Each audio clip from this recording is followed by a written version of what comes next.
આગળ વધીએ. परमेश्वर ने 2026 1 जनवरी हमारे जीवन में दिया है. પરમેશ્વરે 2026 પહેલી જાન્યુઆરી આપણા જીવનમાં આપી છે. कितने लोग इस दिन को देखना चाहते थे, કેટલાય લોકો આ દિવસને જોવા માંગતા હતા, लेकिन आज का दिन देख नहीं पाए. પણ આજનો દિવસ એવો જોઈ નહીં શક્યા. वो इस संसार को छोड़कर चले गए. તેઓ આ જગતને છોડીને ચાલ્યા ગયા. परमेश्वर हमारे लिए कितना भला है, પ્રભુ આપણી માટે કેટલો બધો ભલો છે. परमेश्वर कितना अच्छा है. પ્રભુ આપણી માટે કેટલો બધો સારો છે. हमने कईयों को हॉस्पिटल जाते देखा, આપણે તો કેટલાઓને હોસ્પિટલ જતા જોયા છે, वापस नहीं आए. તેઓ ફરી પાછા વળ્યા નથી. प्रभु ने हमें संभाला, પ્રભુએ આપણને સાચવ્યા છે. आज के दिन तक संभाला.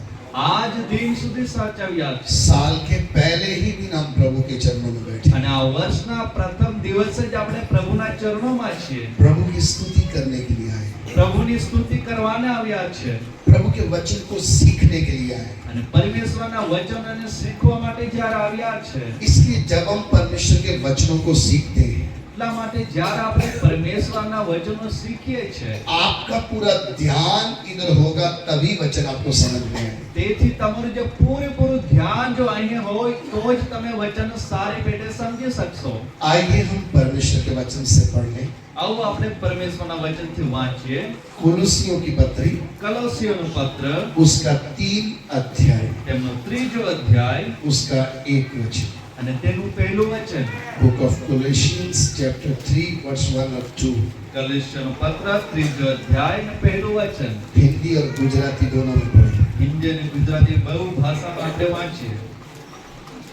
એ માટે જો તમને ખ્રિસ્તની સાથે ઉઠાડવામાં આવ્યા હોય તો જ્યાં ખ્રિસ્ત દેવની જમણે હાથે બેઠેલો છે ત્યાંની એટલી ઉપરની વાતો શોધો.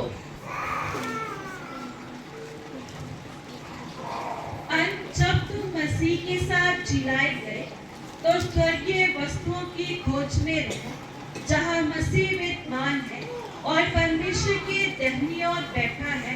पृथ्वी पर की नहीं परंतु स्वर्गीय वस्तुओं पर ध्यान लगाओ. आमीन. આમેન. इधर प्रभु के वचन से हमने पढ़ा है. અહીં આપણે પ્રભુના વચનથી વાંચ્યું છે. प्रभु का दास पौलुस कोलोसिया की कलीसिया को क्या लिखता है? અને પ્રભુનો દાસ પાઉલ જે છે એ કલોસીઓની મંડળીને શું લખે છે? बोलता है जब तुम मसीह के साथ जिलाए गए જ્યારે તમે ખ્રિસ્તની સાથે સજીવન કરવામાં આવ્યા છો तो स्वर्गीय वस्तुओं की खोज करो. તો તમે સ્વર્ગીય વસ્તુઓના ખોજ કરો, શોધો. वहां मसीह विराजमान है જ્યાં ખ્રિસ્ત વિરાજમાન છે और परमेश्वर की दाहिनी ओर बैठा है. અને જે દેવના જમણે હાથે બેઠેલો છે. अब ध्यान से हम इस वचन को सीखेंगे. હવે ધ્યાનથી આપણે આ વચનને ધ્યાન કરીશું. इधर क्या लिखा होगा? અહીં શું લખવામાં આવ્યું છે? जब तुम मसीह के साथ जिलाए गए. જ્યારે તમે ખ્રિસ્તની સાથે સજીવન કરવામાં આવ્યા. मसीह यीशु का इस पृथ्वी में आना, પ્રભુ ઈસુ ખ્રિસ્તનો આ પૃથ્વી પર આવવું ये एक ऐसा भेद था जो मनुष्य की बुद्धि से समझा नहीं जाता था. અને એ એક એવું રહસ્ય છે જે માનવ બુદ્ધિથી સમજી શકાય એવું ન હતું. मनुष्य अपनी बुद्धि से समझ नहीं पाए માણસ કોઈ પણ રીતે પોતાની બુદ્ધિ વડે એમને સમજી નહીં શકે. क्योंकि परमेश्वर स्वयं मनुष्य के रूप में इस दुनिया में आ रहा है. કેમ કે પરમેશ્વર સ્વયં માનવ રૂપ ધારણ કરીને આ પૃથ્વી પર આવ્યા છે. उसका जन्म एक भेद था તેનો જન્મ એક રહસ્ય હતું जो सबको आज तक समझ में नहीं आया है. જે ઘણાને આજ સુધી સમજમાં આવ્યું નથી. आज भी कई लोगों को ये समझ में नहीं आया प्रभु यीशु इस दुनिया में क्यों आए. ઘણાને આજે સુધી એ પણ સમજમાં નથી આવ્યું કે પ્રભુ ઈસુ આ જગતમાં શા માટે આવ્યા. उनकी सेवकाई जो उन्होंने इस पृथ्वी में की, એની સેવા જે આ પૃથ્વી પર તેણે કરી वो भी एक भेद था. એ પણ એક રહસ્ય હતું. कभी कभी वो बोलता था मनुष्य का पुत्र, એ ક્યારેક ક્યારેક એ કહેતો કે હું મનુષ્યનો પુત્ર, कभी कभी परमेश्वर पुत्र, અને ક્યારેક ક્યારેક દેવનો દીકરો, कभी कभी बोलता था मैं तुझे कहता हूं। અને ક્યારેક ક્યારેક કહેતો કે હું તને કહું છું। ये भेद उस समय लोगों को समझ में नहीं आता था। અને આ એક રહસ્ય એ સમયે લોકોને સમજાતું ન હતું। आज भी कईयों को समझ में नहीं आ रहा। આજે પણ કેટલાયને સમજાયું નથી। उनको क्या लगता है, એઓને શું લાગે છે? हमें तो पता ही नहीं वो परमेश्वर का पुत्र है कि मनुष्य का पुत्र है। અમને તો એ જ ખબર નથી કે એ ખરેખર દેવનો દીકરો છે કે મનુષ્યનો પુત્ર છે। राजा को भी समझ में नहीं आया, રાજાને પણ એ ન સમજાયું, लोगों को भी समझ में नहीं आया। લોકોને પણ એ નહીં સમજાયું। लेकिन ये समझ किनको आता है? પણ એ કોને આ વાત સમજાઈ જાય છે? जिसके ऊपर परमेश्वर का अनुग्रह होता है। જેના ઉપર દેવની કૃપા દ્રષ્ટિ થાય છે। आज मैं और आप इस जगह में जब आकर बैठे, આજે જ્યારે તમે ને હું આ સ્થાનમાં આવીને બેઠેલા છીએ, उसका अनुग्रह हमारे ऊपर हुआ है तभी हम बैठे। તેની કૃપા દ્રષ્ટિ થઈ એના કારણે જ અમે અહીં એકઠા થયા છીએ। उसका इस पृथ्वी में आकर दुख उठाना एक भेद था। તેનું આ પૃથ્વી પર આવીને દુઃખ ઠાવવું એક રહસ્ય હતું। अपनी जान क्रूस के ऊपर देना एक भेद था। પોતાનો જીવ ક્રૂસ ઉપર આપવો એ પણ એક રહસ્યની વાત હતી। उसकी मृत्यु भी किसी को समझ में नहीं आई। એનું મરણ પણ કોઈને સમજાયું નહીં। अक्सर कोई मरने वाला होता है, જ્યારે કોઈ મરવા વાળો વ્યક્તિ હોય છે, लोग उसको बचाने की कोशिश करते हैं। લોકો તેમને બચાવવાનો પ્રયત્ન કરે છે। लेकिन प्रभु के बारे में देखते समय પણ જ્યારે પ્રભુના વિષયમાં જ્યારે આપણે ધ્યાન કરીએ છીએ, सरकार और उधर के लोग उसको मारने की तैयारी कर रहे हैं। સરકાર અને ત્યાંના લોકો એમને મારવાની તૈયારી કરી રહ્યા છે। प्रभु यीशु का क्रूस का मृत्यु, પ્રભુ ઈસુનું ક્રૂસનું મરણ ये भी एक भेद है। એ પણ એક રહસ્ય છે। सबको समझ में नहीं आता। એ બધાને સમજાતું નથી। आज आप प्रभु यीशु के बारे में किसी से बात करोगे, આજે તમે પ્રભુ ઈસુના સંબંધમાં જો કોઈને વાત કહેશો, वो बोलते किस गुरु की बात करते हैं? તમે કયા ગુરુની વાત કરો છો? वो तो खुद को नहीं बचा पाया। એને તો પોતાને ના બચાવી શક્યો। वो जो तुम्हारा यीशु है ना, એ જો તમારો ઈસુ જે છે ને, उसके तो कील ठोक दिए थे, એના તો હાથમાં ખીલો મારી દેવામાં આવ્યા હતા। उसको तो क्रूस पर चढ़ाया था। એને તો ક્રૂસ પર લટકાવી દેવામાં આવ્યો। जो खुद को नहीं बचा पाया, જે પોતાને ના બચાવી શક્યો, वो आपको क्या बचाए? એ તમને કેવી રીતે બચાવી શકે? अक्सर कई लोग ऐसे क्या प्रश्न करते हैं। અને ઘણીવાર જે આવા પ્રશ્નો લોકો મૂકે છે, अगर आपको ये बात समझ में नहीं आई જો તમને આ વાત સમજમાં નથી આવી तो તો आप भी बोलोगे हाँ ये बात तो सही है। હા તમે પણ કહેશો કે હા આ વાત તો બરાબર છે। वो बेचारा खुद को भी बचा नहीं पाया। હા એ બેચારો પોતાને પણ નહીં બચાવી શક્યો। अब अच्छी तरह इस बात को समझ लीजिए। તમે આ વાતને બહુ સારી પેઠે સમજી લો। प्रभु यीशु की मौत इस संसार के लिए एक रहस्य थी। પ્રભુ ઈસુ ખ્રિસ્તનું મરણ આ સંસારને માટે રહસ્ય હતું। शैतान के लिए एक रहस्य थी। શૈતાનને માટે એક રહસ્યની વાત હતી। इसलिए ध्यान दें। એટલા માટે ધ્યાન આપો। कोई आपको ये बात पूछता है, જ્યારે કોઈ તમને આ વાત સંબંધી પૂછે છે, उसको समझाना है। એને સમજાવવાનું છે। इस पृथ्वी में प्रभु यीशु मसीह की मृत्यु अगर नहीं होती, જો આ પૃથ્વી પર પ્રભુ ઈસુ ખ્રિસ્તનું મરણ જો ના હોય, अगर वो अपनी जान क्रूस के ऊपर नहीं देता, જો એ પોતાનો પ્રાણ ક્રૂસ પર ના આપ્યો હોય, मेरे लिए स्वर्ग का रास्ता कभी ना खुलता, તો મારા માટે સ્વર્ગનો દ્વાર ક્યારેય ના ખુલ્લું થયું હોય, मेरे लिए छुटकारा कहीं ना होता। તો મારા માટે છુટકારો મને ક્યાંય નહીં મળત। उसकी मौत मेरे छुटकारे का कारण है। એનું મરણ મારા છુટકારાનું કારણ છે। उसके खून बहाने से मेरे पापों की क्षमा है। તેનું રક્ત વહેવડાવવાથી મારા પાપો ધોવાઈ ગયા છે। उसके प्राण देने से मैं मृत्यु और शैतान से आजाद हो गया। તેનો પ્રાણ આપવાથી હું મૃત્યુ અને શૈતાનથી છૂટી ગયો। इस दुनिया में कोई भी मेरे पाप का बोझ नहीं उठा सकता। આ જગતમાં કોઈ પણ મારા પાપનો બોજ ઉઠાવી શકે નહીં। कोई भी मेरे पाप के लिए मर नहीं सकता। કોઈ પણ મારા પાપને માટે મરી નહીં શકે। सिर्फ प्रभु यीशु मसीह ने मेरे लिए किया है। માત્ર પ્રભુ ઈસુએ મારા માટે એ કર્યું છે। इसलिए उसकी मौत एक भेद है। એટલા માટે તેનું મરણ એક રહસ્ય છે। अब आ गई बात उसका जी उठना। હા, હવે એક વાત આવે છે તેમનું સજીવન થવું. हमने वचन क्या शुरू किया? આપણે વચન કઈ રીતે વાંચ્યું? तो मसीह के साथ जिंदा किए गए। તમે તો ખ્રિસ્તની સાથે સજીવન કરવામાં આવ્યા છો. इसका मतलब क्या है? એનો મતલબ શું થયો? दुनिया में जितने भी आए જગતમાં જેટલા પણ આવ્યા उन्होंने अपने जीवन काल में बड़े बड़े काम किए। તેઓએ પોતાના જીવનકાળ દરમિયાન મોટા મોટા કામો કર્યા. उन्होंने अपने आप को ऐसा पेश किया कि उनसे बड़ा शक्तिशाली कोई है नहीं। તેઓએ આ જગતમાં પોતાને એવી રીતે પ્રગટ કર્યા કે તેઓથી વિશેષ કોઈ બીજું છે નહીં. उन्होंने अपने जीवन में बड़े बड़े महान कार्य किए, તેઓએ પોતાના જીવનમાં ઘણા મોટા મોટા મહાન કામો દેખાડ્યા. लेकिन मृत्यु जिस दिन उनके जीवन में आई, પણ જે દિવસે મૃત્યુ તેઓ જીવનમાં આવ્યું, वो उनका नाम सिर्फ किताबों में रह गया। હા, તો ત્યારબાદ તેઓનું નામ આ ઇતિહાસના પુસ્તકોમાં રહી ગયું. सिर्फ पढ़ने के काम आता है। માત્ર વાંચવાને માટે કામ આવે છે. लेकिन जब हम प्रभु यीशु मसीह की बात करते हैं, પણ જ્યારે આપણે ખ્રિસ્ત ઈસુની વાત કરીએ છીએ, जब उसने अपना जान क्रूस के ऊपर दिया है, જ્યારે તેણે પોતાનો પ્રાણ ક્રૂસ પર આપ્યો છે, परमेश्वर का वचन कहता है પ્રભુનું વચન એ પ્રમાણે કહે છે, वो तीसरे दिन मुर्दों में से जी उठा है। એ તો ત્રીજા દાડે મૃત્યુમાંથી સજીવન થયો. हम उसकी बात नहीं करते जो सिर्फ इस दुनिया में आया और मर गया। આપણે એની વાત નથી કરી રહ્યા જે આ જગતમાં આવ્યા અને મરી ગયા. हम उसकी बात कर रहे हैं जो आकर मरा और तीसरे दिन मुर्दों में जी उठा है। અમે તો એની વાત કરીએ છીએ જે આ જગતમાં આવ્યો, મરણ પામ્યો અને ત્રીજે દાડે જીવી ઉઠ્યો. हमारे प्रचार की सुसमाचार की शक्ति क्या है?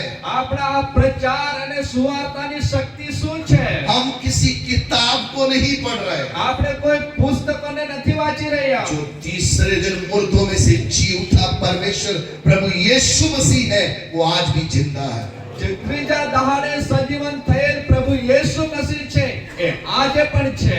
मुझे उसके पीछे क्यों चलना है? મારે એની પાછળ શા માટે ચાલવાનું છે? दुनिया प्रश्न करती है, દુનિયા તો પ્રશ્ન પૂછે છે, तू क्यों चलता है? તું શા માટે ચાલે છે? यीशु के पीछे क्यों? ઈસુની પાછળ જ કેમ? आप ध्यान से आप समझना है। તમારે આ ધ્યાનથી સમજવાનું છે. पाप के कारण मनुष्य जाति मरी हुई है।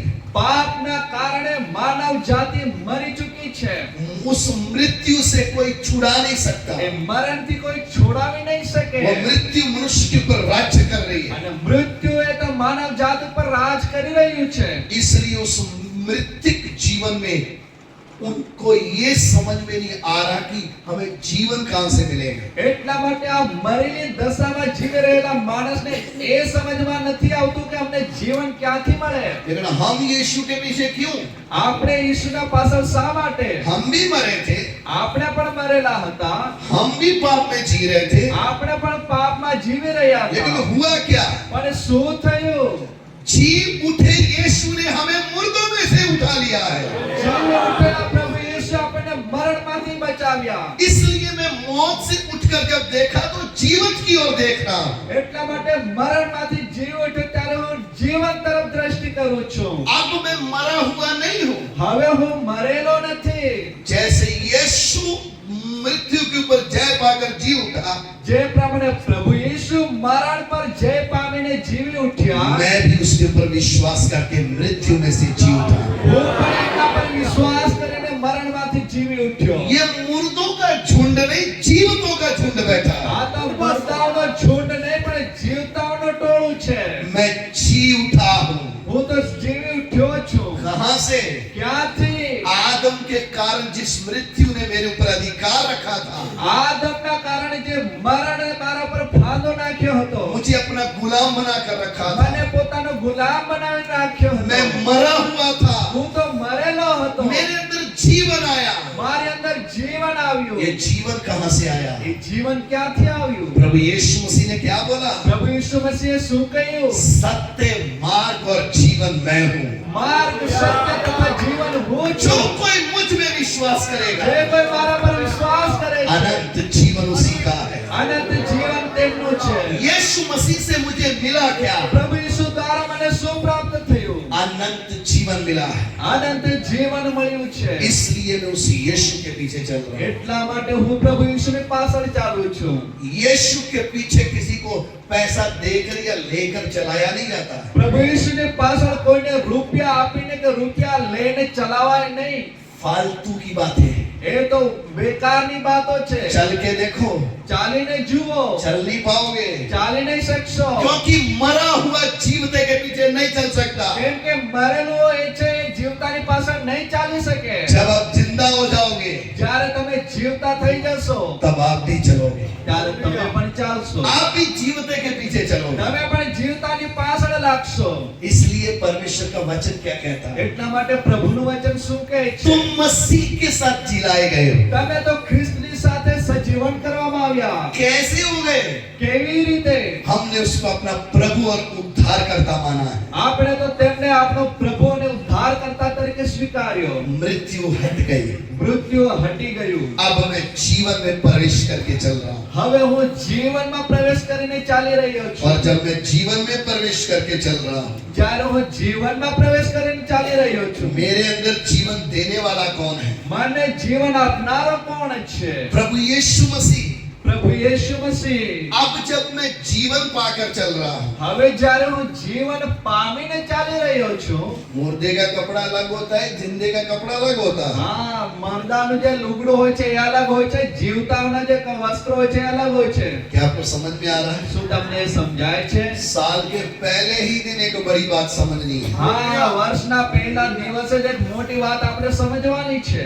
मुर्दे का कपड़ा अलग है, जीवते का कपड़ा अलग है। હા, મુર્દાના લુગડું જે છે એ અલગ હોય છે ને જીવતા માણસના કપડાઓ અલગ હોય છે। अभी आपको मुर्दे का कपड़ा पहना के इधर बिठाया होगा तो જો તમને એ મુર્દાનો જે કફન તમને પહેરાવીને બેસાડ્યો હોય તો कैसा लगेगा? કેવું લાગશે? आप हम में से एक जैसे लगोगे नहीं। હા, અમારામાંથી તમે એક છો એવું લાગશે જ નહીં। समझ में आ रहा है? સમજાય છે?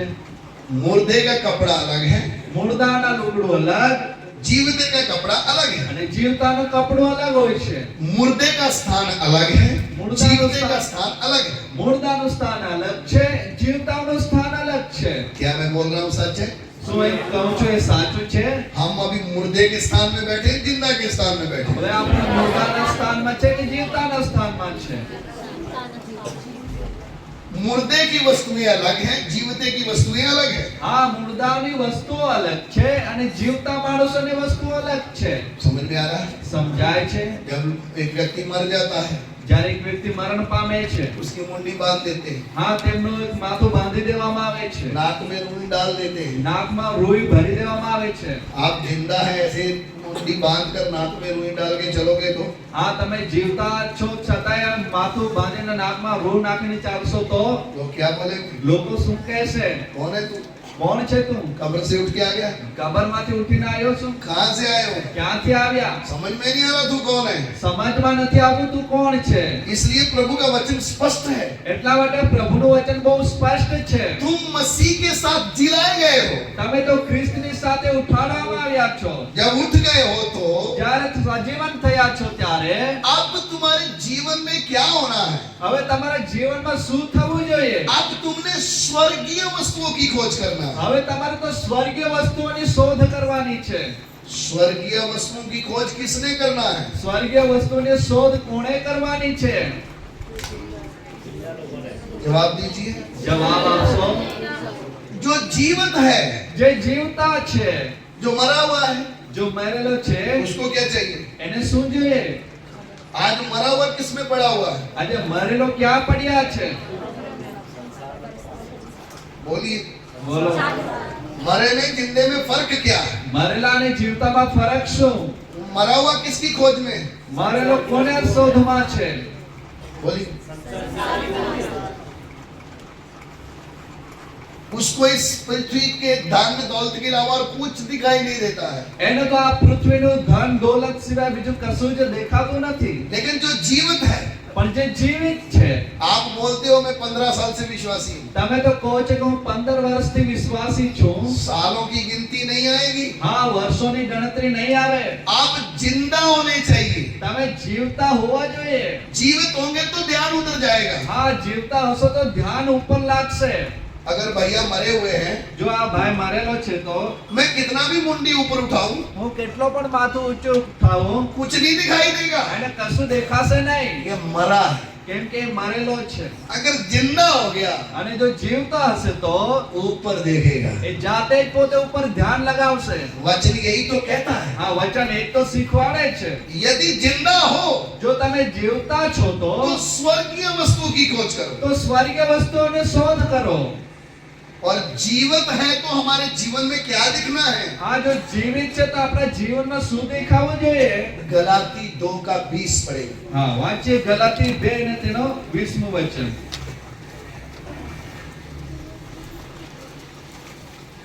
હું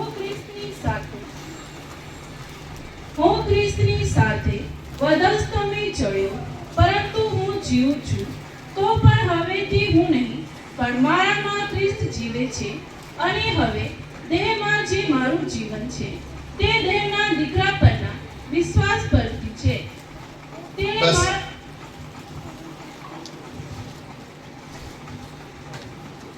मैं मसीह के साथ क्रूस पर चढ़ाया गया हूँ। अब मैं जीवित ना रहा, पर मसीह मुझ में जीवित है।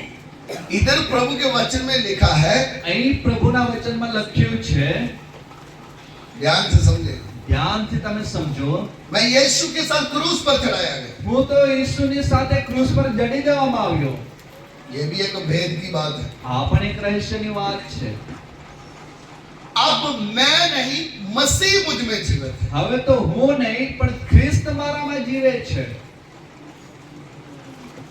यानी मुझे देखते समय लोगों को क्या दिखाई देना है? એનો મતલબ કે મને જોતાના સમયે લોકોને કોણ દેખાવું જોઈએ? मैं जिंदा किसके द्वारा हुआ? હું તો કોના દ્વારા જીવતો થયો? मसीह यीशु के द्वारा। મસીહ યેશુ દ્વારા। मेरे में दिखना कौन? મારામાં કોણ દેખાવું જોઈએ? मसीह यीशु। મસીહ યેશુ। मैं बोलता हूं मैं विश्वासी हूं, હું તો કહું છું કે હું વિશ્વાસી છું। मैं प्रभु में चल रहा हूं। હું તો પ્રભુમાં ચાલી રહ્યો છું। जिंदा है, मरा है। જીવતો છે કે મરેલો છે? कहां से पता चलेगा? ક્યાંથી ખબર પડશે? बोलिए। બોલો। मेरे कामों से पता चलेगा मैं मरे हुए काम कर रहा हूं या जीवित के काम कर रहा हूं। મારા કામોથી એ જણાય આવશે કે હું મરેલા કામ કરું છું કે જીવતાના કામ કરું છું। आज कितने लोग हैं जो प्रभु को जानते हैं पर मरे हुए हैं? આજે તો કેટલાય લોકો છે જે પ્રભુને તો જાણે છે પણ મરેલી અવસ્થામાં છે। क्योंकि उनका ध्यान किधर है? કેમ કે એનું ધ્યાન ક્યાં છે? इस संसार की ओर है। આ સંસારની વસ્તુઓ પર। आज कितने लोग हैं जो प्रभु के पीछे आकर इस संसार को प्राप्त करने की खुशी रखते हैं। હા, આજે કેટલાય લોકો છે જે પ્રભુની પાછળ આવીને સંસારની ચીજો પામવાની ઈચ્છા રાખે છે। उनको ऐसा लगता है मैं प्रभु में भी चलूं, इस संसार का भी सुख उठाऊं। હા, તેઓને એવું લાગે છે કે પ્રભુ પાછળ પણ ચાલો અને આ જગતનો આનંદ પણ ઉઠાવતો જાઉં। मेरे प्यारो, મારા પ્રિયો, इस पृथ्वी में हम थोड़ी देर के लिए, આ પૃથ્વી પર આપણે થોડા દિવસને માટે છે। जब मैं ऐसे बोलता हूँ, જ્યારે હું એવું કહું છું, आप में से कईयों को अच्छा नहीं लगता हो। હા, તમારા માટે ઘણાને આ વાત સારી નહીં લાગે। पास्टर जी ऐसा मत बोलो, પાસ્ટરજી તમે એવું ના કહો। ऐसा बोलो हम और 50 साल जिएंगे। એવું કહો કે અમે હજુ વધારે 50 વર્ષ અહીં જીવીએ। मेरे प्यारो, મારા પ્રિયો, हमारी बुलाहट को देखें। આપણા તેડાને આપણે જોઈએ। मसीह के साथ जिलाए गए हैं तो स्वर्गीय वस्तु की खोज करें। હા, ખ્રિસ્તની સાથે ઉઠાડવામાં આવ્યા છે તો સ્વર્ગીય વસ્તુઓને આપણે શોધ કરીએ। ये स्वर्गीय वस्तुओं की खोज मेरे कहने से नहीं होगा। આ સ્વર્ગીય વસ્તુઓની શોધ જે છે એ મારા કહેવાથી નહીં થાય। उसके लिए जिंदा होना है। એના માટે સજીવન રહેવાનું છે। वो जीवित होगा तो स्वर्गीय वस्तु की खोज करेगा। જો એ જીવતો હશે તો સ્વર્ગીય વસ્તુઓની શોધ કરશે. विश्वासी होने से गाड़ी नहीं चलेगी। આ વિશ્વાસી હોવાથી કઈ કામ નહીં થાય. कुछ लोग चर्च में आते क्यों हैं? કેટલાય લોકો મંડળીમાં શા માટે આવે છે? अरे नहीं आएंगे तो पास्टर डांटेगा। હા, આપણે નહીં જઈશું તો પાસ્ટર આપને ખીજવાશે. और कुछ लोग बोलते नरक से बचने के लिए चर्च में आए, હા, ઘણા એવા છે જેઓ નરકથી બચવાને માટે મંડળીમાં આવે છે. कि अगर प्रार्थना में नहीं जाएंगे तो नरक में चले जाएंगे। હા, પ્રાર્થનામાં નહીં જઈશું તો નરકમાં જતા રહીશું. ये डरने वाले तो पक्का ही जाएंगे, भले चर्च आए ना आए। હા, આવી રીતના ભીખ રાખનારો તો પાક્કો જશે, કેમ કે આવે કે ના આવે. चर्च को लाइसेंस नहीं दे रहा कि आप स्वर्ग में जाओ। હા, મંડળી તમને એવું લાયસન્સ નથી આપતી કે તમે સ્વર્ગમાં જાઓ કે નરકમાં. आपको जिंदा रहना पड़ेगा, તમારે જીવિત રહેવું પડશે.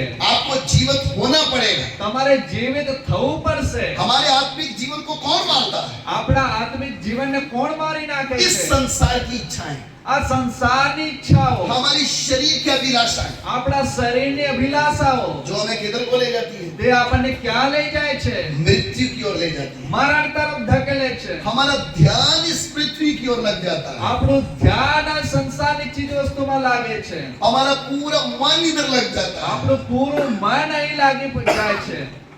गाना तो गाते हैं, ગીતો તો ગાઈએ છીએ, उड़ जाने वाले हैं, ઉડી જનાર છીએ, हम जाने वाले हैं। આપણે જનાર છીએ. गाना तो गाते हैं, ગીતો તો ગવાય છે वो बादलों पे आने वाला है। કે વાદળો પર આવી રહ્યો છે. हम दूसरों को भी बताते हैं, આપણે બીજાઓને પણ કહીએ છે. हम तो जाने वाले हैं। હા, અમે તો જઈ રહ્યા છે. थोड़ा सा हमारे घर को कोई नुकसान किया तो हम उसका सिर फोड़ने तक जाते हैं। હા, થોડું આપણા ઘરનું નુકસાન કરતા આપણે એનું માથું ફોડવાને પહોંચીએ છીએ. हमारे घर का कोई एक बर्तन कोई ले गया तो हम याद रखते हैं, नहीं नहीं वो वापस लेके आना, 1 महीना हो गया है। હા, આપણા ઘરનું કોઈ નાનકડું વાસણ લઈ જાય તો એને આપણે યાદ રાખીએ છીએ કે ના ના, એ તમે લઈ ગયા તો 1 મહિનો થયો છે, તમે પાછું લઈ फिर આવો. गाना गाते रविवार को। પછી પાછા રવિવારે આપણે ગીતો ગાઈએ છીએ. थोड़ी देर का वास है, હા, થોડા સમયનો વાસ છે.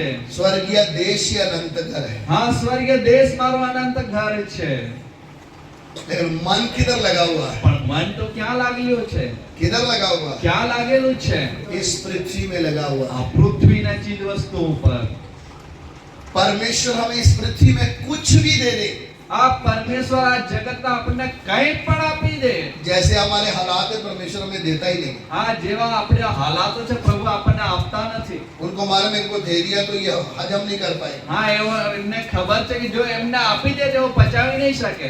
कई लोगों का पेट होता है ना, ज्यादा मिर्ची सहन नहीं करता। હા, ઘણાઓનું એવું પેટ હોય છે જે વધારે તીખું નહીં ખાઈ શકે. कई लोगों का पेट है वो हद से ज्यादा खा लेते, फिर बाद में हालत खराब हो जाती है। હા, કહેવાનું પેટ એવું હોય છે જે હદથી વધારે ખાય છે પછી ફરી એમના હાલત જે ખરાબ થાય છે. पचता नहीं, આ એમને પચતું નથી. इसलिए याकूब की पत्री में एक वचन लिखा है, એટલા માટે યાકૂબના પત્રમાં એક વચન લખવામાં આવ્યું છે. तुम्हें इसलिए नहीं मिलता कि तुम मांगते नहीं, હા, તમને એટલા માટે નથી મળતું કે તમે માંગતા નથી, लेकिन तुम मांगते हो, પણ તમે માંગો છો.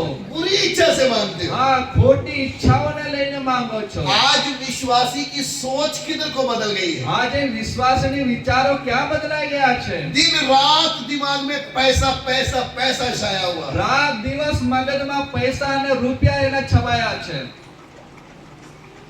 पैदल जा रहा होगा तो भी इसकी सोच है कहीं बैग मिल जाए पैसे वाला तो धन्यवाद हो जाए। હા, ચાલતો જતો હશે તોય એને વિચાર હશે કે કઈ પૈસાનો થેલો મળી જાય, પ્રભુ તારો भले ધન્યવાદ. मोटरसाइकिल में लग के एक्सीडेंट हो जाए, હા, ભલે એમનો બાઇક પર જતા એક્સિડન્ટ થઈ જાય, लेकिन इसकी सोच क्या है? પણ એમની વિચારો કેવા છે? अब लूट तो सकता नहीं है। હવે લૂંટી તો નહીં શકે. अब भी इसको पता चल गया चोरी करना पाप है। હવે તને ખ્યાલ આવી ગયો ચોરી કરવું તો પાપ છે. अब सोच में क्या बैठ गया है? હવે પણ વિચારોમાં શું બેસી ગયું? प्रभु तू ही एक कट्टा फेंक दे, હા, તું જ અમારે એક થેલો ફેંકી દે. तू तो सर्वशक्तिमान है, તું તો સર્વશક્તિમાન છે. तू सब कुछ कर सकता है। તું તો બધું કરી શકે છે. परमेश्वर क्या बोलता है? પરમેશ્વર શું કહે છે? मैं सब कुछ कर सकता हूँ, હું તો બધું જ કરી શકું तेरे છું. लिए नहीं करूँगा। હા, તારા માટે નહીં કરીશ. तेरी इच्छा बुरी है, તારી ઈચ્છાઓ ભૂંડી છે. तू पहले से ही सोच के रखता है, તું પહેલેથી જ વિચારીને રાખે છે प्रभु मुझे इतना पैसा देगा પ્રભુ મને આટલા આટલા રૂપિયા આપશે मैं ये खरीद लूंगा, તો આ બધું ખરીદીશ, ये काम करूंगा, આ બધા कामों કરીશ, फिर तो मैं किसी के आसपास भी, मेरे आसपास भी किसी को आने नहीं दूंगा। હા પછી તો મારે આજુબાજુ પણ કોઈને આવવા નહીં દઉં। इसलिए परमेश्वर बोलता तुम्हें कभी नहीं मिलता। એટલા માટે પ્રભુ કહે છે તમને ક્યારેય નહીં મળે। अगर प्रभु ने हमें दे भी दिया है, અને જો પ્રભુએ આપી પણ દીધું છે हम તો उसी पे मन लगा के बैठे हैं। આપણે એ જ વસ્તુ પર મન લગાડીને બેઠા છીએ। इसलिए प्रभु ने एक बड़ा अच्छा वचन बोला है। એટલા માટે પ્રભુએ બહુ સારું એક વચન કહ્યું છે। ज्यादातर पास्टर और विश्वासी लोग उस वचन के ऊपर प्रचार नहीं करते, હા કેટલા માટે ઘણા પાસ્ટરો ને વિશ્વાસો એ વચન પર પ્રચાર પણ કરતા નથી। क्योंकि उसके लिए प्रचार करना है तो उसके हिसाब से जीना पड़ता है। હા એટલા માટે એ વચનને લઈને પ્રચાર કરવાનો છે તો પહેલા એ વચન પ્રમાણે જીવવું પણ પડે वो છે। वचन क्या है? એ વચન શું છે? मत्ती सुसमाचार 6 अध्याय उसका 19 वचन। માથીની લખેલી સુવાર્તા તેમનો 6 અધ્યાય 19મું વચન। Matthew chapter 6 verse 19।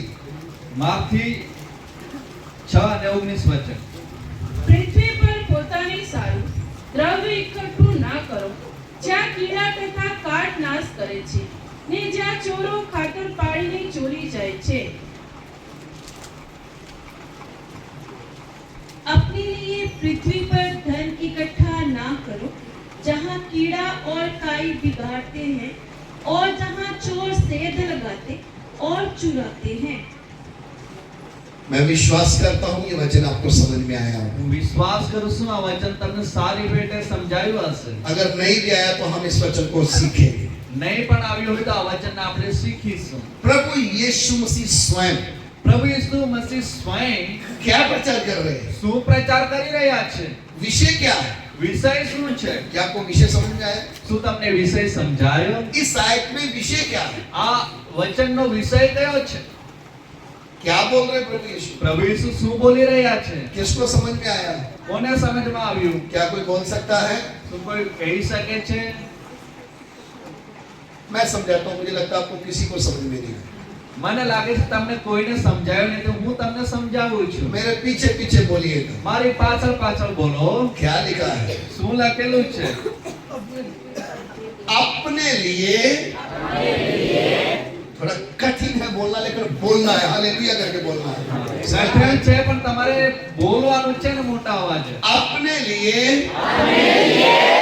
इस पृथ्वी में धन इकट्ठा ना करो। अभी विषय समझ में आया? હવે વિષય સમજાયો?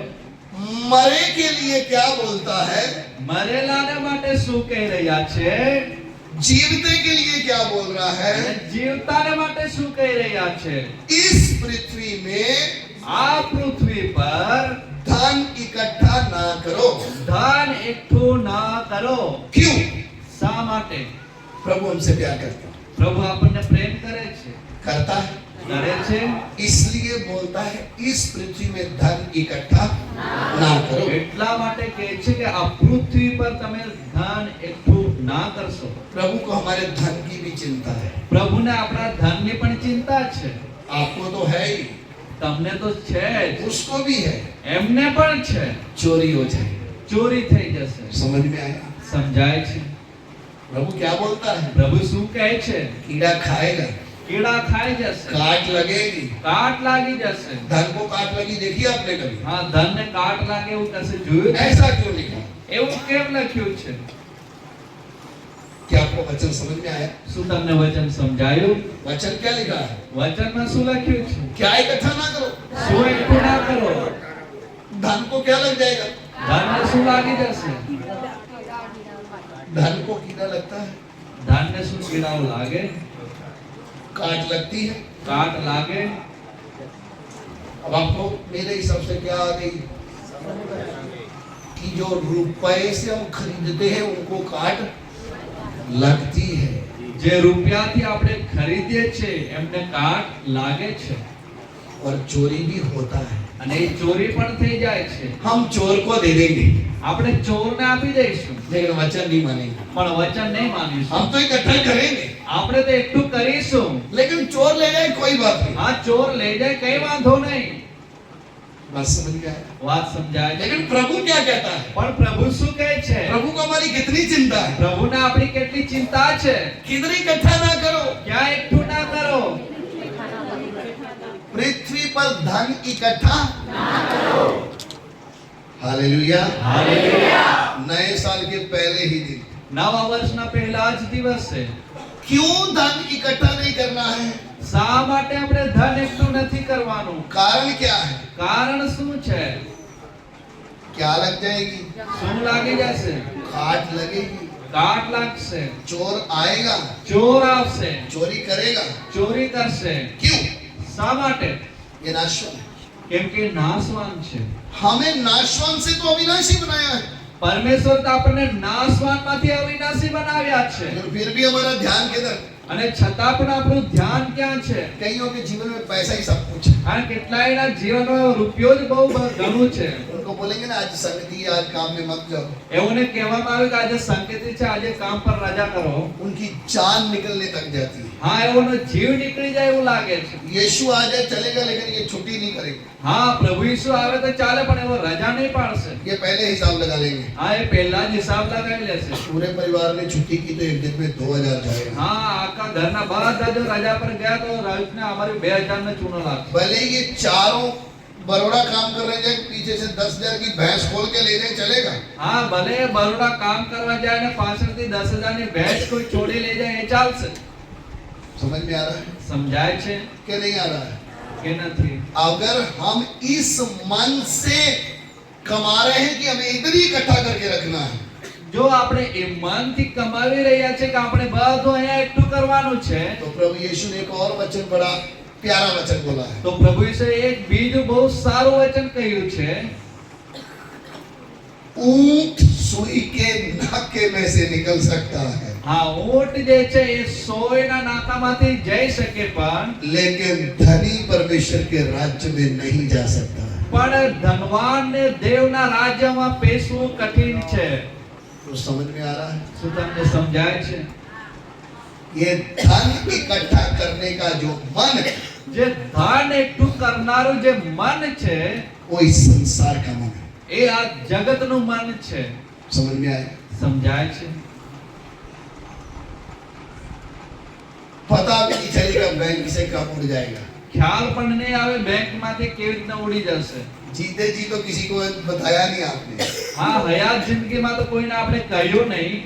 फिर कागज लेके स्टेटमेंट निकाल के पुलिस वाले को बताएंगे। હા, પણ પછી આપણે कागज લઈને સ્ટેટમેન્ટ છાપીને પોલીસ સ્ટેશનમાં બતાવીશું. कोई गरीब ने बोला भैया मेरी मदद कर दो, કોઈ ગરીબે કહ્યું મને મદદ કરો. पैसा तो छे नहीं। પૈસા તો છે જ નહીં. सही है, मेरे पास तो पैसा है ही नहीं। મારી પાસે તો રૂપિયા છે જ નહીં. एक ओटीपी डाला और सीधा 5 लाख उड़ गया। હા, એક ઓટીપી નાખ્યો ને સીધા 5 લાખ ઉડી ગયા. फिर दुनिया को बताते फिरते હા, પછી જગત દુનિયાને કહેતા ફરે છે मेरे साथ फ्रॉड हो गया। હા, મારી સાથે ફ્રોડ થયો છે. तो होगा ही ना, હા, તો એ તો થશે જ ને. लिखा तो था લખેલું તો છે. कि चोर खाएगा। હા, ચોર ખાઈ જશે. कुछ समझ में आया કઈ સમજાય છે कि नहीं आया? કે નથી આવ્યું? जीवता है उसका ध्यान ऊपर है। જે જીવતો છે એનું ધ્યાન તો ઉપર લાગેલું છે. आज कई लोगों की सोच क्या हो गई? આજે ઘણા લોકોના વિચારો કેવા થઈ ગયા છે? थोड़ा कंफर्ट जीवन जीना है। હા, થોડું આરામદાયક જીવન એઓને ઈચ્છે છે. थोड़ा सा पंखा बंद हो जाएगा, इनकी जान पे आ जाएगा। હા, થોડો પંખો જો બંધ થઈ જાય તો એઓનો જીવ નીકળી જાય. थोड़े शरीर में बीमारी आएगी तो ये बोलेंगे बड़ा हॉस्पिटल ढूंढो, अच्छा वाला। હા, થોડી કોઈ બીમારી આવે તો એવા મોટા હોસ્પિટલો શોધવા પડતા હોય છે. ये है कौन? એ કોણ છે? ये स्वर्गीय है, पृथ्वी का है। એ સ્વર્ગીય છે કે પૃથ્વીનો છે? गाना तो गाता है, ગીતો તો ગાય છે, थोड़ी देर का वास है, થોડા સમયનો વાસ છે. लेकिन हॉस्पिटल में जाते समय क्या बोलता है? પણ હવે હોસ્પિટલમાં જતા સમયે શું કહે છે? डॉक्टर साहब ડોક્ટર સાહેબ, अच्छे से टीका लगा दो, હા, તમે સારું ઇન્જેક્શન મૂકો, हाँ मैं ठीक हो जाऊं। હું સાજો થઈ જાઉં. क्या ना थोड़ी देर में इधर क्या करना, ऊपर जाओ। હા, તમે જાઓ ને, અહીંયા શું કરો છો? हम गाना गाते, जोश किधर आता है? હા જે જોશ છે એ તો ક્યાં હોય છે? तंदुरुस्त है, जोश आता है गाना गाने में। હા તંદુરસ્ત હોય ત્યારે તો કોને ના જોશ ચડે ગીત ગાવામાં? लेकिन थोड़ी बीमारी आएगी तो પણ જ્યારે થોડી બીમારી પકડે છે તો फिर क्या बोलते हैं? ત્યારે શું કહે છે? पास्टर जी सारी कलीसिया को उपवास रखाओ मेरे लिए। હા પાસ્ટરજી આખી મંડળીને મારા માટે ઉપવાસ પર બેસાડો। अरे कांड तूने किए, हम उपवास क्यों रखें? હા કાંડ તો તે કર્યા, અમે કેમ ભૂખે મરીએ? हम क्यों करें? અમે શા માટે ઉપવાસ કરીએ? तेरा तो टाइम आ गया, હા તારો તો સમય આવી ગયો। अब तू ये प्रार्थना कर, હવે તો તું એ પ્રાર્થના કરી લે, प्रभु जाने से पहले मुझे सीधा करके लेके जा। હા પ્રભુ આ જગત છોડવા પહેલા મને સીધો કરીને તું લઈ લેજે। समझ में आया? સમજમાં આવ્યું? हम जाने के लिए ना तैयार हो रहे हैं। આપણે તો જવાને માટે ને તૈયાર થઈ રહ્યા છે। तो थोड़ी सी रात को सांस कम आया तो હા રાત્રે થોડો જો શ્વાસ ઓછો થયો તો सारे परिवार को इकट्ठा कर लो, આખા ઘરના લોકોને એકઠા કરી નાખીશું। मैसेज डाल दो सबको, હા મેસેજ નાખી દો બધાને। रिश्तेदारों को बता दो, હા સગા વાલાઓને કહી દો, मुझे मिल लो आज। હા આજે મને મળી લો। एक दो बार रिश्तेदार आ भी गए, હા એક બે વાર તો એ બધા આવી પણ ગયા, तीसरी बार कोई नहीं आएगा। હા ત્રીજી વખત કોઈ ના આવે। बोले तो मरता ही नहीं, હા એ તો કહે છે મરતો જ हर बार નથી। बोलता है मैं जा रहा हूँ, દર વખતે કહે છે હું જાઉં છું, और बाद में कोई आएगा भी नहीं। હા પછી તો કોઈ આવશે જ નહીં। अब मर जाओ, उसके बाद ही हम आएंगे। હા તમે મરી જાઓ પછી જ અમે આવીશું। मिल लिए जीते जी तुझे, હા જીવતાજી અમે મળી લીધું। और आप कौन सा नरक में जा रहे हो? હા તમે તો કઈ નરકમાં જઈ રહ્યા आप तो છો? किधर जा रहे हो? તમે તો ક્યાં જઈ રહ્યા છો? स्वर्ग में जा रहे हो। સ્વર્ગમાં જઈ રહ્યા છો। स्वर्ग का नाम ही कितना आनंद का नाम है। હા સ્વર્ગનું નામ જ કેટલું આનંદદાયક છે। जाना है ना જવાનું છે ને कि नहीं जाना है? કે નહીં જવાનું? किधर? ક્યાં? सबने जाना है, બધાએ જવાનું છે। पक्का પાક્કું क्या नहीं? કે નહીં?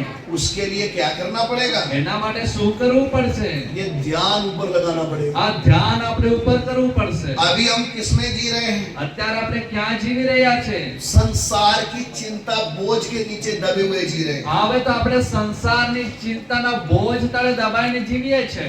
कईयों के तो ना बीवी है ना बच्चे हैं, तो भी एकदम चिंता और बोझ से दबे हुए હા हैं। કેટલાય ના તો ઘરવાળી છે ના તો છોકરા છે, છતાંય કઈ ચિંતામાં દબાયા છે ખબર નહીં। जिसका परिवार है उसको तो यातनाएं सहकर बेचारा वो तो बोल भी सकता मैं कितना टेंशन में हूं। હા જેનું પરિવાર છે એ તો કહી શકે છે કે હું કેટલો ચિંતામાં છું આ બધાને લીધે। जिसका कुछ भी नहीं है, જેનું કંઈ પણ નથી, अपनी मर्जी से उठना है, આ પોતાની મરજીથી ઉઠવાનું છે। कोई सुबह उठाने वाली नहीं है, કોઈ સવારે ઉઠાડવા વાળી નથી, कोई दो बातें सुनाने वाली नहीं હા है। કોઈ એને બે વાતો કહેવા વાળી નથી। इसको क्या दिक्कत? હા એને કઈ શું તકલીફ? लेकिन देखने में कैसा लग रहा है? પણ જોવામાં કેવો લાગે છે? ये बेचारा बहुत दुखी है। હા બેચારો ઘણો દુખી છે। इससे अच्छा तू स्वर्ग चला जा। એનાથી સારું છે તું સ્વર્ગ ये જતો રહે। पृथ्वी तेरे लायक नहीं। આ પૃથ્વી તારા લાયક નથી। क्यों इतना झंझट लेकर जी रहे हो? શા માટે આટલું ઝંઝટ લઈને જીવી રહ્યા છે? लिख के तो दिया है, લખીને તો આપ્યું છે। किधर आ जाओ? ક્યાં વિચાર? किस काम के लिए? કયા કામને માટે? मेरे पिता के घर में बहुत से निवास स्थान है। હા મારા પિતાના ઘરમાં ઘણા નિવાસ સ્થાન ये છે। पृथ्वी में तो हम मर मर के जी रहे हैं। આ પૃથ્વી પર તો આપણે મરી મરીને જીવી રહ્યા છીએ। आज विश्वासियों की हालत कैसी है? આજે વિશ્વાસીઓની હાલત કેવી છે?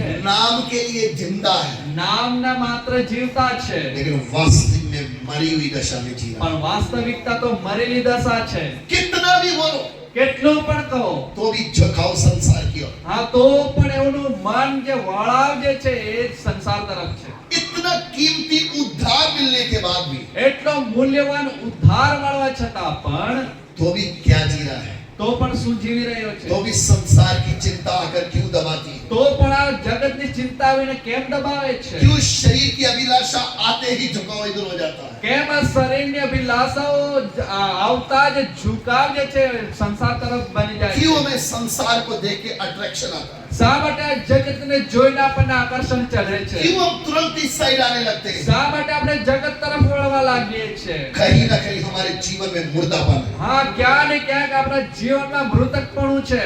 परमेश्वर क्या लिखता है? પ્રભુ શું લખે છે?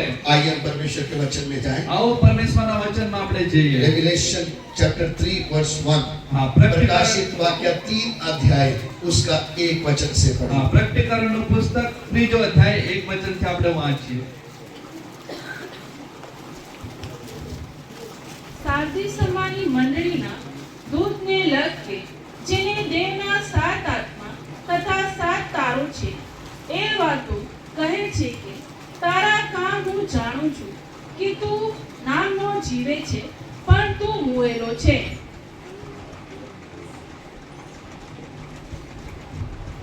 सरदीस की कलीसिया के दूत को यह लिख, जिसके पास परमेश्वर की 7 आत्माएं और 7 तारे हैं, वह ये कहता है कि मैं तेरे कामों को जानता हूँ. तू जीवित तो कहलाता है पर है मरा हुआ. परमेश्वर का वचन પરમેશ્વરનું વચન सारदीस की कलीसिया को परमेश्वर की आत्मा क्या बता रही है? સાર્દિસમાંની મંડળીને પરમેશ્વરની આત્મા શું કહે છે? मैं तेरे कामों को जानता हूँ. હું તારા કામને જાણું છું. हम कितना भी अपने आप को कुछ भी बनाकर पेश करें, આપણે કેટલું પણ પોતાને કંઈક એવું સારું બનાવીને આપણે પોતાને પ્રગટ કરીએ. परमेश्वर की आत्मा सुबह के समय क्या बोलती है? પરમેશ્વરનો આત્મા આજ સવારે શું કહે છે? हम क्या वचन पढ़ रहे हैं? આપણે કયું વચન વાંચી રહ્યા છે? मैं तेरे कामों को जानता हूँ. હું તારા કામને જાણું છું. तू अपने आप को जीवित कहलाता है, તું તો પોતાની જાતને જીવતો કહેવડાવે છે, पर तू मरा हुआ है. પણ તું મુઓ છે. आज कितनी कलीसियाएं हैं, આજે કેટલી એવી મંડળીઓ છે, कितने ऐसे सेवक हैं કેટલા એવા સેવક છે जिनको लगता है हम जिंदा हैं, જેઓને લાગે છે અમે જીવતા છીએ, लेकिन वो मरे हुए हैं. પણ તેઓ મરેલા છે. वो मरे हुए होने के कारण તેઓ મરેલી દશામાં હોવાને કારણે उनके कामों से पता चल रहा है. તેઓના કામો જે જણાઈ આવે છે. क्या पता चल रहा है? શું જણાઈ આવે છે? ये मरे हैं. એઓ તો મરેલા છે. नाम के लिए कहते हैं कि हम जिंदा हैं. નામના કારણે તો કહે છે અમે જીવતા છીએ. इधर परमेश्वर की आत्मा क्या बोल रही है? એ પરમેશ્વરનો આત્મા શું કહે છે? तू कहता है कि मैं जीवित हूँ, તું કહે છે કે હું જીવતો છું, लेकिन तू मरा हुआ है. પણ તું તો મુએલો છે. तू मरा हुआ है. તું મરેલો છે. क्यों? શા માટે? संसार में कलीसिया में संसार घुसना शुरू हो गया. કેમ કે મંડળીમાં જે છે સંસારે સ્થાન લેવાનું શરૂ કર્યું છે. हर एक व्यक्ति का ये उद्देश्य हो गया, मुझे इस पृथ्वी में कैसे भी आरामदायक जीवन चाहिए. કેમ કે દરેક માણસનો આ ઉદ્દેશ્ય બની ગયું કે કેવી પણ રીતે આ પૃથ્વી પર મને આરામદાયક જીવન મળી રહે. स्वर्गीय दर्शन को भूल गए. સ્વર્ગીય દર્શન ભૂલી ગયા. वो इस कीमत को भूल गए कि मैं मरा हुआ था, मुझे जिलाया गया है. તેઓ એ ભૂલી ગયા કે હું મોયેલો હતો ને મને સજીવન કરવામાં આવ્યો હતો. इसलिए परमेश्वर का आत्मा क्या बोलता है? એટલા માટે પરમેશ્વરનો આત્મા શું કહે છે? तेरे कहने से तू जीवित नहीं है, તારા કહેવાથી તું જીવતો નથી, सिर्फ बोलता है तू जिंदा है. માત્ર તું બોલી રહ્યો છે કે તું જીવતો तू છે. मरा हुआ है. તું મરેલો છે. कैसे मर गया? કેવી રીતે મરી ગયો? तू संसार के पीछे चला गया. તે તો જગત બની ચાલ્યો ગયો. आज कितने लोगों के मन में क्या आ रहा है? આજે કેટલાય લોકોના મનમાં શું આવી રહ્યું છે? पैसा है तो सब कुछ है. પૈસા છે તો જ બધું છે. मैं बोलता हूँ जीवन है तो सब कुछ है. પણ હું કહું છું કે जीवन છે તો બીજું બધું છે. कौन सा जीवन? કયું જીવન? प्रभु यीशु मसीह के द्वारा मिला हुआ जीवन. પ્રભુ યેશુ દ્વારા મળેલું જીવન. इस पृथ्वी में आप कुछ भी इकट्ठा कर लो, આ પૃથ્વી પર તમે કેટલું અને કંઈ પણ એકઠું કરી લો, आप मर सकते हो लेकिन जीवित नहीं रह पाओगे. તમે મરી શકો છો પણ જીવતા નહીં રહી શકો. आज प्रभु के दासों का भी ध्यान किस में जा रहा है? આજે પ્રભુના દાસો છે એઓનું પણ ध्यान ક્યાં જઈ રહ્યું છે? इस पृथ्वी में अच्छा पैसा, अच्छा अमीर व्यक्ति बनना है. આ પૃથ્વી પર સારા એવા પ્રતિભાશાળી અમીર વ્યક્તિ બનવું છે. कैसे भी इस पृथ्वी में हमारा नाम होना चाहिए. કેવી પણ રીતે આ પૃથ્વી પર પ્રતિષ્ઠા એઓની હોવી જોઈએ. यीशु का नाम आए या ना आए, પ્રભુ યીશુનું નામ હોય કે ના હોય, उनका नाम होना चाहिए. હા પણ તેઓનું નામ ચાલવું જોઈએ. इस संसार में धन इकट्ठा करने की इच्छा रख के आप स्वर्गीय दर्शन को लेकर नहीं चल सकते. આ પૃથ્વી પર ધન એકઠું કરવાની ઈચ્છા રાખીને તમે સ્વર્ગીય દર્શનને લઈને નહીં ચાલી શકો. यीशु मसीह ने साफ बोला है, इस पृथ्वी में धन इकट्ठा ना करो. આ પ્રભુ ઈસુએ સ્પષ્ટ કહ્યું છે કે આ પૃથ્વી પર તમે આ ધન એકઠું ન કરો. आपका दर्शन बदल जाएगा. તમારું દર્શન બદલાઈ જશે. आपकी कलीसिया का दर्शन बदल जाएगा. તમારી મંડળીનું ધ્યાન બદલાઈ જશે. मेरे प्यारो, મારા પ્રિયો, परमेश्वर की आत्मा ने क्या लिखा? પરમેશ્વરની આત્માએ શું લખ્યું છે? तू कहता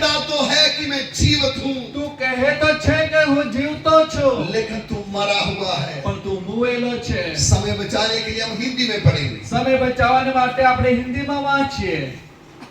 आगे पढ़ेंगे। આગળ વાંચીએ। जिसके पास परमेश्वर की 7 आत्माएं और 7 तारे हैं, वह ये कहता है कि मैं तेरे कामों को जानता हूँ। तू जीवित तो कहलाता है, पर है मरा हुआ। जागृत हो और उन वस्तुओं को जो बाकी रह गई हैं और जो मिटने को है, उन्हें दृढ़ कर, क्योंकि मैंने तेरे किसी काम को अपने परमेश्वर के निकट पूरा नहीं पाया। तू कहता तो है मैं काम करता हूँ, તું કહે તો છે કે હું કામ કરું છું, लेकिन तू अधूरा है। પણ તું અપૂર્ણ છે। तेरे काम कोई भी पूरे नहीं है। તારા કોઈ પણ કામ સંપૂર્ણ નથી। आगे। इसलिए स्मरण कर कि तूने कैसी शिक्षा प्राप्त की। इसलिए तू स्मरण करके तूने कैसी शिक्षा पाई है। એટલા માટે તું એ યાદ કર કે તે કેવી શિક્ષા મેળવી છે और सुनी थी हाँ। और उसमें बना रह। याद कर तू कौन सी शिक्षा पाई थी, યાદ કર તે કયું શિક્ષણ મેળવ્યું હતું कौन सी सुनी थी, અને કઈ વાતો તે સાંભળી હતી, उसमें बना रहे। એમાં તું બની રહે। ध्यान से इस बात को समझे। બહુ ધ્યાનથી આ વાતને તમે સમજો। शैतान जब भी गड़बड़ करता है, શેતાન જ્યારે પણ ગરબડી કરે છે, गलत शिक्षा कलीसिया में लेके आता है। હા, ખોટી શિક્ષણ જ્યારે મંડળીમાં લાવે છે, वो गलत शिक्षा क्या लेकर आता એ है? ખોટું શિક્ષણ મંડળીમાં શું લાવે છે? परमेश्वर के वचन से बाहर ले जाता है। પરમેશ્વરના વચનથી બહાર લઈ જાય છે। तू याद कर तूने कौन सी शिक्षा पाई है। તું યાદ કર તે કયું શિક્ષણ મેળવ્યું છે। तू प्रभु के पीछे जब आया था तो तूने क्या किया था? હા, તું જ્યારે પ્રભુની પાછળ આવ્યો તો તે શું કર્યું હતું? तू यीशु के नाम से कमाने नहीं गवाने के लिए आया था। હા, તું તો ઈશ્વરના નામથી કમાવા નહીં પણ ગુમાવાને આવ્યો હતો। लेकिन तूने क्या किया? પણ તે શું કર્યું? वो चीजें तेरे दिमाग से कैसे निकल गई? આ બધી વાતો તારા મનમાંથી કેવી રીતે જતી રહી? हाँ। और उसमें बना रह और मन फिरा। और मन फिरा અને તું પસ્તાવો કર। किस बात से? કઈ વાતથી? जो शिक्षा तुझे मिली थी तू इसे भूल गया। જે શિક્ષણ તને મળ્યું હતું એ શિક્ષણ તું ભૂલી तू ગયો। संसार की तरह जीने लग गया, તું જગતના જેમ જીવવા લાગ્યો। इसलिए मन फिरा। એટલા માટે તું પસ્તાવો કર। मन फिरा। પસ્તાવો કર। हाँ। यदि तू जागृत ना रहेगा, यदि तू जागृत नहीं होगा જો તું જાગૃત નહીં થાય तो मैं चोर के समान आ जाऊंगा तो मैं चोर के समान आ जाऊंगा। और तू कदापि ना जान सकेगा वो तुझे मालूम भी नहीं पड़ेगा એ તો તને ખ્યાલ પણ નહીં આવશે कि मैं किस घड़ी तुझ पर आ पड़ूंगा। मैं किस घड़ी तुझ पर आ पड़ूंगा। કે કઈ ઘડીએ હું તારી પર આવી પડીશ। आज कितने लोग मसीह यीशु के पीछे आने के बाद भी परेशान क्यों हो गए? આજે કેટલાય લોકો ખ્રિસ્ત ઈસુ પાછળ આવવા છતાં પણ હેરાન પરેશાન કેમ થઈ ગયા? उनको शैतान ने परेशान नहीं किया। તેઓને શેતાને હેરાન નથી કર્યા। उनके जीवन में विपत्ति शैतान की तरफ से नहीं आई। તેઓના જીવનમાં વિપત્તિઓ શેતાન તરફથી નહોતી આવી। जब वो लोग परमेश्वर की शिक्षा को भूल गए, જ્યારે તેઓ પરમેશ્વરના શિક્ષણને ભૂલી ગયા, परमेश्वर का हाथ उनके विरुद्ध उठना शुरू हुआ। પરમેશ્વરનો હાથ તેઓના વિરુદ્ધ ઉઠવાનો શરૂ થયો। इसलिए क्या लिखा है? એટલા માટે શું લખ્યું છે? तुझे मालूम भी नहीं पड़ेगा। તને એક ખ્યાલ પણ નહીં આવશે। मैं कब तुझ पर आ पड़ूंगा तुझे खबर भी नहीं होगी। હા, હું ક્યારે તારા પર તૂટી પડીશ એ તને ખ્યાલ પણ નહીં રહે। आगे बढ़ेगा। આગળ વાંચીએ। पर हाँ, सरदीस में तेरे यहाँ कुछ ऐसे लोग हैं जिन्होंने अपने अपने वस्त्र अशुद्ध नहीं किए और वे श्वेत वस्त्र पहने हुए मेरे साथ घूमेंगे, क्योंकि वे इस योग्य हैं। आमीन। આમેન। परमेश्वर की आत्मा क्या बोलती है? પરમેશ્વરનો આત્મા શું કહે છે? बेशक कलीसिया में मुर्दापन है, બેશક મંડળીમાં મૃતકપણું છે, बेशक कलीसिया के लोग संसार की तरह जी रहे हैं, બેશક મંડળીના લોકો જગતની જેમ જીવી રહ્યા છે, लेकिन सब नहीं है। પણ બધા જ નથી। कुछ ऐसे हैं હા કેટલાય એવા છે जिन्होंने अपने आप को अशुद्ध नहीं किया है। જેઓએ પોતાને અશુદ્ધ નથી કર્યો। ध्यान से समझे इस बात। ધ્યાનથી આ વાતને આપણે સમજીએ। जब कलीसिया में या कलीसिया के बीच में शैतान गलत शिक्षा को लेके घूमता है, અને જ્યારે મંડળીમાં શેતાન જે ખોટા શિક્ષણને લઈને ફરે છે उनको अशुद्धता की ओर लेके जाता है। તેઓને અશુદ્ધતા તરફ લઈ જાય છે। सब के सब अपवित्र नहीं होते। બધા ને બધા જ અપવિત્ર થતા નથી। इधर परमेश्वर क्या लिखता है? અહીં પરમેશ્વર શું લખે છે? मुर्दा जैसा है મૃતક જેવો છે लेकिन सब नहीं है। પણ બધા નથી। कुछ ऐसे हैं जिन्होंने अपने आप को अशुद्ध नहीं किया। પણ કેટલાય એવા છે જેઓએ પોતાને શુદ્ધ નથી કર્યું। मेरे प्यारों, મારા પ્રિયો, इस संसार में अपराध कितना भी बढ़ जाए, આ જગતમાં ગુનાહ કેટલા પણ વધી જાય, इस संसार में लोग यीशु के नाम में कितना भी आराम का जीवन का प्रचार करें, આ સંસારમાં લોકો ઈશ્વરના નામથી કેટલા પણ આરામદાયક જીવનનો પ્રચાર કરે, कितना भी कलीसिया कोई संसार में शैतान फंसाने की कोशिश करे, કેટલો પણ જે મંડળીને જગતમાં ફસાવાની શૈતાન કોશિશ કરે, तो भी आपको एक ऐसा झुंड मिलेगा जो स्वर्गीय वस्तु की ओर देखेगा। તો પણ તમને આ જગતમાં એવું કે ઝુંડ મળશે જે સ્વર્ગીય દ્રષ્ટિ તરફ એનું ધ્યાન હશે। सबने अपने वस्त्र को अशुद्ध नहीं किया है। બધાએ કેટલાય એમાંથી પોતાના વસ્ત્રને અશુદ્ધ નથી કર્યા। आज भी इस सच्चे वचन का प्रचार करने वाले लोग हैं।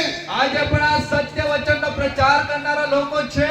एक समय आने वाला है, એક સમય આવી રહ્યો છે अभी भी वो चल रहा है। અને હવે પણ ચાલી રહ્યો છે। लोग यीशु के पीछे क्या गवाही दे रहे हैं? આજે લોકો ઈસુના માટે સુસાક્ષી આપે છે। मैं यीशु के पीछे आया, मुझे अच्छा घर मिल गया, હું તો પ્રભુની પાછળ આવ્યો, મને સારું મકાન મળી ગયું, मुझे अच्छी नौकरी मिल गई, મને સારી નોકરી મળી ગઈ, मुझे अच्छा पैसा कमाने को मिल गया, મને સારા એવા રૂપિયા કમાવાના ધંધા મળ્યા, मैं सब ठीक ठाक हो गया, હવે તો હું સુખી થઈ ગયો, अभी मेरे जीवन में कोई दुख नहीं है। હવે મારા જીવનમાં કોઈ કષ્ટો નથી। लेकिन एक झुंड आपको ऐसा भी मिलेगा પણ તમને એક ટોળો એવો પણ જોવા મળશે, जिनकी गवाही क्या होगी? પણ તેઓની સાક્ષી શું હશે? मैंने यीशु के कारण अपना घर छोड़ दिया है, મેં તો ઈસુના કારણે મારું ઘર ગુમાવ્યું છે, यीशु के कारण मेरी नौकरी चली गई, ઈસુના લીધે મારી નોકરી ચાલી ગઈ, यीशु के कारण मुझे मारपीट की गई। ઈસુના લીધે મને મારપીટ કરવામાં ये આવી। वो झुंड है जो जयवंत लोगों का झुंड है। આ તો એ ટોળું છે જે જયવંત લોકોનું ટોળું છે। संसार इस कलीसिया को दबा नहीं सकता है। આ જગત આ મંડળીને દબાવી નહીં શકે। यीशु मसीह ने क्या बोला है? પ્રભુ ઈસુએ શું કહ્યું છે? मैं मेरी कलीसिया बनाऊंगा, હું મારી મંડળી બનાવીશ, अधोलोक के फाटक उस पर प्रबल ना होंगे। આ અધોલોકના ફાટક એના પર પ્રબળ નહીં થાય। ये कौन सा झुंड है? એ કયું ટોળું છે? ये उसकी तुरी की आवाज सुनने वाला झुंड है। આ એ તો તેના દોરીના અવાજ સાંભળનારું ઝુંડ છે। अगर कोई मरी हुई दिशा में अभी चल रहा है, જો આજે પણ કોઈ મરેલી દિશામાં ચાલી રહ્યું છે, परमेश्वर की आत्मा सुबह के समय हमसे बात करती है, પરમેશ્વરનો આત્મા સવાર આપણી સાથે બોલી રહ્યો છે। तू जागृत हो जा। તું જાગૃત થઈ જા। तू शिक्षा जो सुनी है वो क्या थी? તે જે શિક્ષણ મેળવ્યું તો એ કયું હતું? इस संसार में परदेशी और यात्री बनकर जीवन जीना था। આ સંસારમાં પરદેશી અને યાત્રી મુસાફર બનીને જીવન જીવવાનું હતું। किसी भी वस्तु की गुलामी नहीं करनी। કોઈ પણ વસ્તુની ગુલામી નહીં કરવાની। तेरा ध्यान पृथ्वी पर की नहीं स्वर्गीय वस्तु की ओर होना है। તારું ધ્યાન આ પૃથ્વી પર ને સ્વર્ગીય વસ્તુ પર હોવું જોઈએ। क्यों? શા માટે? पृथ्वी सदा रहने वाली नहीं है। આ પૃથ્વી સદા રહેવાની નથી। सदा रहने वाला कौन है? સદા માટે કોણ રહેનાર છે? जो तीसरे दिन मुर्दों में से जी उठा है, जो युगानुयुग तक जीवित रहेगा, उसके साथ कलीसिया जाने वाली है। જે ત્રીજા દાડે જીવ ઉઠ્યો, જે યુગાનુયુગ સદાને માટે રહેશે, જેની સાથે મંડળી જનાર છે। इस पृथ्वी में सदा तक कुछ भी रहने वाला આ नहीं, પૃથ્વી પર સદાને માટે કંઈ પણ ટકનારું નથી। एक ही रहने वाला है। એક જ રહેશે। वो कौन है? કોણ છે? सर्वशक्तिमान परमेश्वर સર્વશક્તિમાન પરમેશ્વર और उसकी कलीसिया। અને એની મંડળી। वो क्या बोलता है? શું કહે છે? कुछ है કંઈ છે जिन्होंने अपने वस्त्र को अशुद्ध नहीं किया है જેઓએ પોતાના વસ્ત્રો અશુદ્ધ કર્યા નથી वो मेरे साथ घूमेंगे। તેઓ મારી સાથે રહેશે हालेलुया। હાલેલુયા वो दिन आने वाला એ है દિવસ આવી રહ્યો છે जिस दिन हम इस पृथ्वी को छोड़ेंगे, જે દિવસે આ પૃથ્વીને આપણે છોડીશું हम अपने पिता के पास पहुंच जाएंगे, આપણા પિતાની પાસે આપણે हम अपने પહોંચીશું उद्धारकर्ता के पास चले जाएंगे। આપણા તારણહારની પાસે આપણે પહોંચીશું सब दुख और क्लेश खत्म हो जाएंगे।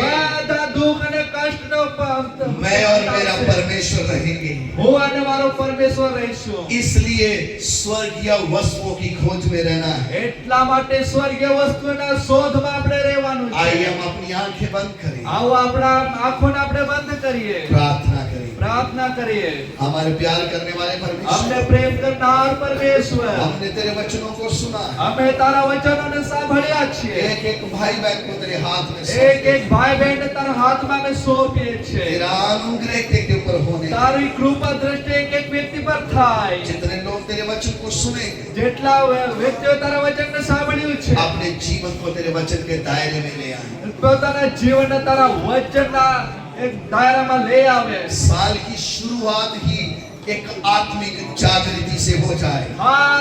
વર્ષની શરૂઆત અંગત જીવનમાં આત્મિક જાગૃતિ દ્વારા થાય. मुर्दा काम तेरी कलीसिया से निकल जाए। આ મૃતકના કામો આ મંડળીમાંથી નષ્ટ થાય एक जीवन कलीसिया उठकर खड़ी हो जाए। એક જીવિત મંડળી ઊભી થાય आने वाले कष्टों का सामना करने के लिए जीवन कलीसिया खड़ी हो जाए।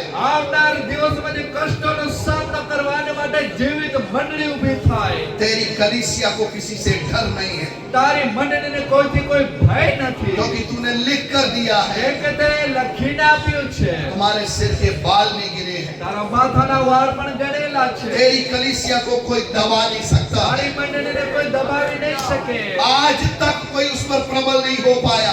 આજ સુધી એમના પર કોઈ હાવી થઈ શક્યું નથી जिन्होंने कोशिशें की જેઓએ પ્રયત્નો કર્યા वो છે मरकर नष्ट हो गए। તેઓ તો મૃત થઈને નાશ પામ્યા कलीसिया बढ़ती गई।